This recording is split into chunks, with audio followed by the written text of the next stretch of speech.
Hello everyone, my name is Prakhar and welcome back to another video. तो ये हमारी video होने वाली है fix deposit versus share market के ऊपर। तो इस वीडियो के एंड तक आपको ये पता चल जाएगा कि आपको आपका पैसा फिक्स डिपॉजिट में रखना चाहिए या फिर शेयर मार्केट में लगाना चाहिए। तो अगर आपको ये वीडियो पसंद आए तो make sure to like this video and do subscribe our channel. तो चलिए शुरू करते हैं।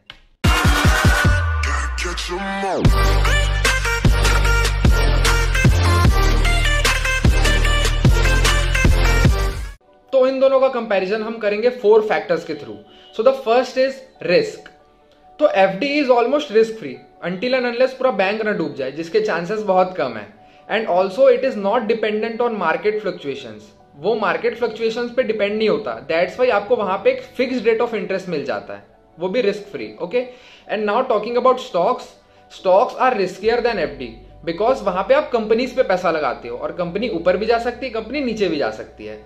Now the second factor is return या फिर रिवॉर्ड। तो एफडी में आपको एक फिक्स्ड परसेंटेज इंटरेस्ट मिल जाता है। लेट्स से इंडिया में अपने को मिल जाता है 4 to 5%। लास्ट केस में अपन 6 भी कंसिडर कर सकते हैं। और यहाँ पे बहुत एक इंपॉर्टेंट कॉन्सेप्ट आता है इन्फ्लेशन का। तो सरल भाषा में एक बार हम इन्फ्लेशन भी समझ लेते हैं। तो लेट्स से आपके पास अभी 100 रुपए है और इन्फ्लेशन है इंडिया में 6%। एज पर नाउ इंडिया में इन्फ्लेशन है अराउंड 6% के आसपास। ओके, तो नेक्स्ट ईयर जो आपकी 100 रुपए की वैल्यू है वो 6% से गिर जाएगी। इन्फ्लेशन मतलब महंगाई, और महंगाई तो बढ़ रहा है। तो इंडिया में महंगाई अभी 6% है। तो जो 100 रुपए अभी आपके पास है, अगले साल उसकी वैल्यू 6% से गिर जाएगी, यानी कि वो वैल्यू हो जाएगी 100 से हट के 94। ओके, तो आपकी वैल्यू 6% से गिर गई। सेम 100 रुपए को आज आप डालते हो एफडी में, तो वो 6% मान लो आपको इंटरेस्ट दे रहा है बैंक, तो वो कितना हो जाएगा? 100 से 106 हो जाएगा। और वहीं 6 रुपए आपकी वैल्यू गिर भी गई इन्फ्लेशन से। तो आपका पैसा ग्रो कहां हुआ?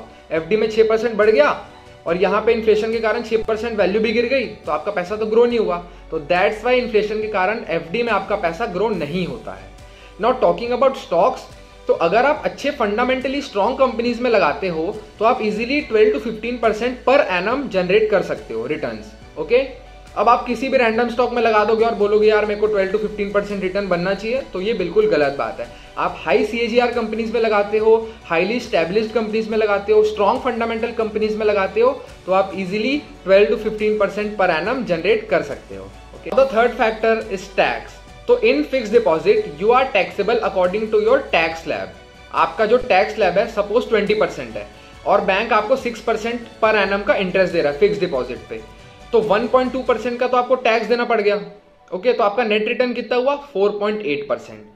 एंड वही स्टॉक्स में आपका जो टैक्स है वो आपकी प्रॉफिटेबिलिटी एंड होल्डिंग ड्यूरेशन पे डिपेंड करता है। तो सपोज आपने आज कोई स्टॉक लिया, ठीक है, एंड आपने उसको 1 साल के अंदर बेच दिया, तो आपका जो भी प्रॉफिट अमाउंट होगा उस पर 15% टैक्स लगेगा। उसको हम बोलते हैं short term capital gain tax. वो भी सिर्फ प्रॉफिट अमाउंट पे, ना कि पूरे प्रिंसिपल अमाउंट पे।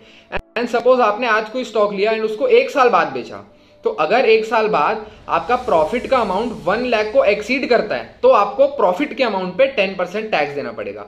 अगर आपने आज कोई स्टॉक लिया, 1 साल बाद बेचा और प्रॉफिट का अमाउंट 1 लाख से कम ही है, तो आप पूरा पैसा घर लेके जा सकते हो, आपको कोई टैक्स देने की जरूरत नहीं है। तो सबसे अच्छी बात स्टॉक मार्केट की ये है कि यहाँ पे आपको टैक्स केवल प्रॉफिट पे लगता है। अगर लॉस हुआ तो वैसे ही कोई टैक्स नहीं लगेगा, सिर्फ प्रॉफिट पे tax. Now the fourth and the last factor is extra income other than return या फिर इंटरेस्ट। तो एफडी में सिर्फ आपको इंटरेस्ट मिलेगा और कुछ एक्स्ट्रा इनकम का सोर्स आपको वहां पे नहीं मिलेगा। बट वही स्टॉक्स में आपको डिविडेंड भी मिल सकता है। मैं ये नहीं कह रहा हूं कि हर कंपनी डिविडेंड देती है। आप चेक कर सकते हो कि कौन सी कंपनी सबसे ज्यादा डिविडेंड देती है या बहुत देते रहती है साल में, जैसे कि आईटीसी, वो हर साल 2 से 3 बार डिविडेंड दे देती है। तो आप स्टॉक्स में लगाओगे तो आपको एक्स्ट्रा इनकम का ये फायदा है कि आपको डिविडेंड मिल सकता है अगर आपने डिविडेंड वाली कंपनीज पे इन्वेस्ट किया। और अगर सिंपल लैंग्वेज में डिविडेंड का मतलब बताऊं तो क्या होता है, कंपनी को जो एक्स्ट्रा प्रॉफिट होता है ना, एक्सपेंस वगैरह कवर करने के बाद, फ्यूचर में जो इन्वेस्टमेंट कर रहे हैं वो सब खर्चा करने के बाद में जो पैसा बचता है, उस पैसे को वो लोग शेयर होल्डर में बांट देते हैं और उसी पैसे को हम कहते हैं डिविडेंड। तो यहाँ पे हमारा टॉपिक खत्म होता है। मैंने आपको fix deposit and share market में डिफरेंशिएट करके बता दिया है। तो लेट अस नो इन कमेंट्स कि आप क्या चीज प्रीफर करोगे, एफडीज में इन्वेस्ट करना या फिर शेयर मार्केट में इन्वेस्ट करना। ओके, एंड हाँ, एक चीज, अगर वीडियो पसंद आए तो do subscribe our channel. Thank you.